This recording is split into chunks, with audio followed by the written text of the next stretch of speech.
പ്രഭാഷകൻ 39 അധ്യായം. നിയമപണ്ഡിതൻ. അത്യുന്നതന്റെ നിയമങ്ങൾ പഠിക്കുന്നതിൽ താൽപ്പര്യമുള്ളവൻ എല്ലാ പൗരാണിക ജ്ഞാനവും ആരാഞ്ഞ് അറിയുകയും പ്രവചനങ്ങളിൽ ഔത്സുക്യം പ്രദർശിപ്പിക്കുകയും ചെയ്യും. അവൻ വിശ്രുതരുടെ വാക്ക് വിലമതിക്കുകയും ഉപമകളുടെ പൊരുൾ സൂക്ഷ്മമായി അപഗ്രഥിക്കുകയും ചെയ്യും. അവൻ ആപ്തവാക്യങ്ങളുടെ ആന്തരാർത്ഥം തേടുകയും ഉപമകളുടെ നിഗൂഢതകളെ സ്വായത്തമാക്കുകയും ചെയ്യുന്നു. അവൻ മഹാന്മാരെ സേവിക്കുന്നു. ഭരണാധിപന്മാരുടെ മുമ്പിലും അവന് പ്രവേശനമുണ്ട്. വിദേശ രാജ്യങ്ങളിൽ അവൻ സഞ്ചരിക്കും. മനുഷ്യരുടെ നന്മതിന്മകൾ അവൻ വേർതിരിച്ചറിയുന്നു. സൃഷ്ടാവായ കർത്താവിനെ അന്വേഷിക്കാൻ അവൻ അതിരാവിലെ താൽപ്പര്യപൂർവം എഴുന്നേൽക്കുന്നു. അവൻ അത്യുന്നതന്റെ മുമ്പിൽ പ്രാർത്ഥനകൾ അർപ്പിക്കുന്നു.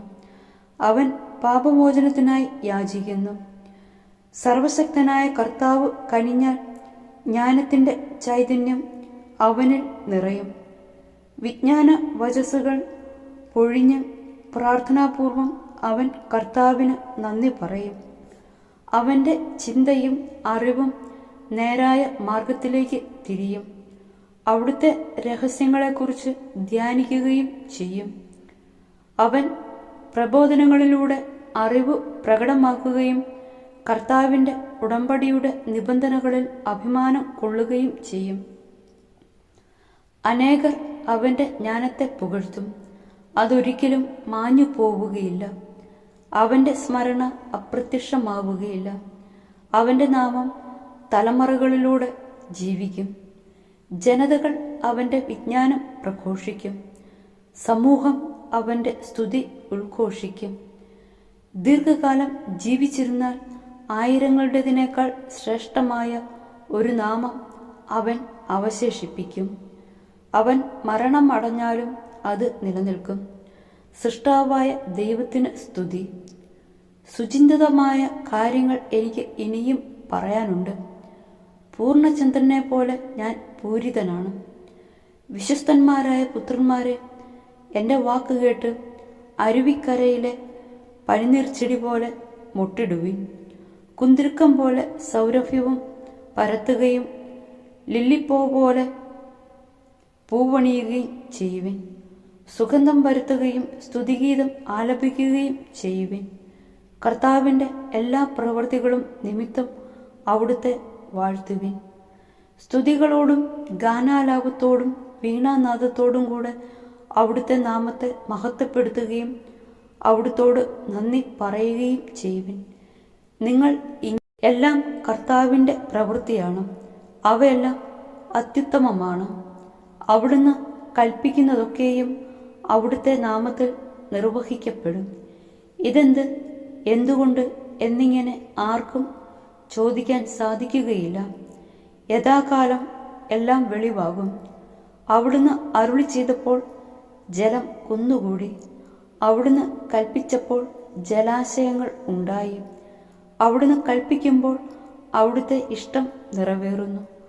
അവിടുത്തെ രക്ഷാകര ശക്തിയെ പരിമിതമാക്കുക ആർക്കും സാധ്യമല്ല. മർത്യന്റെ പ്രവൃത്തികൾ അവിടുന്ന് കാണുന്നു. അവിടുത്തെ ദൃഷ്ടിയിൽ നിന്ന് ഒന്നും മറഞ്ഞിരിക്കുന്നില്ല. അനാദി മുതൽ അനന്തത വരെ അവിടുന്ന് അവയെ കണ്ടുകൊണ്ടിരിക്കുന്നു. അവിടുത്തേക്ക് ഒന്നും വിസ്മയകരമല്ല. ഇതെന്ത്, എന്തുകൊണ്ട് എന്നിങ്ങനെ ആർക്കും ചോദിക്കാൻ സാധിക്കുകയില്ല. ഓരോന്നും സൃഷ്ടിക്കപ്പെട്ടിരിക്കുന്നതിന് നിശ്ചിത ഉപയോഗത്തിനാണ്. അവിടുത്തെ അനുഗ്രഹം നദി എന്ന പോലെ വരണ്ട ഭൂമിയെ ആവരണം ചെയ്യുന്നു. വെള്ളപ്പൊക്കം പോലെ അതിനെ കുതിർക്കുന്നു. അവിടുന്ന് ശുദ്ധജലത്തെ ഉപ്പാക്കി മാറ്റുന്നത് പോലെ ജനതകൾ അവിടുത്തെ കോപത്തിനിരയാകും. വിശുദ്ധർക്ക് അവിടുത്തെ മാർഗം ഋജുവാണ്. ദുഷ്ടർക്ക് പ്രതിബന്ധങ്ങൾ നിറഞ്ഞതും. തിന്മ ദുഷ്ടർക്കെന്ന പോലെ നന്മ ശിഷ്ടർക്കു വേണ്ടി ആദ്യം മുതൽ തന്നെ സൃഷ്ടിക്കപ്പെട്ടു. മനുഷ്യന്റെ ജീവിതത്തിലെ പ്രാഥമിക ആവശ്യങ്ങൾ ജലം, അഗ്നി, ഇരുമ്പ്, ഉപ്പ്, ഗോതമ്പ്, പാല്, തേൻ, വീഞ്ഞ്, എണ്ണ, വസ്ത്രം ഇവയാണ്. ദൈവഭക്തർക്ക് ഇവയെല്ലാം നന്മയായും ദുഷ്ടർക്ക് തിന്മയായും പരിണമിക്കുന്നു. പ്രതികാരത്തിനായി സൃഷ്ടിക്കപ്പെട്ട കാറ്റുകൾ ഉണ്ട്. കോപാവേശത്താൽ അവ ആഞ്ഞടിക്കുന്നു. സംഹാരമുഹൂർത്തത്തിൽ അവ ശക്തി മുഴുവൻ ചൊരിഞ്ഞ് സൃഷ്ടാവിൻ്റെ കോപം ശമിപ്പിക്കും. അഗ്നിയും കന്മഴയും ക്ഷാമവും മഹാമാരിയും പ്രതികാരത്തിനു വേണ്ടി സൃഷ്ടിക്കപ്പെട്ടവയത്രേ. ഹിംസ്രജന്തുക്കളുടെ ദംഷ്ട്രകളും തേളുകളും അണലികളും ദൈവഭയമില്ലാത്തവനെ ശിക്ഷിച്ച് നശിപ്പിക്കാനുള്ള വാളും അങ്ങനെ തന്നെ. അവിടുത്തെ കൽപ്പനയിൽ അവ ആഹ്ലാദം കൊള്ളുകയും കർത്തവ്യ നിർവഹണത്തിന് വേണ്ടി ഒരുങ്ങുകയും ചെയ്യുന്നു.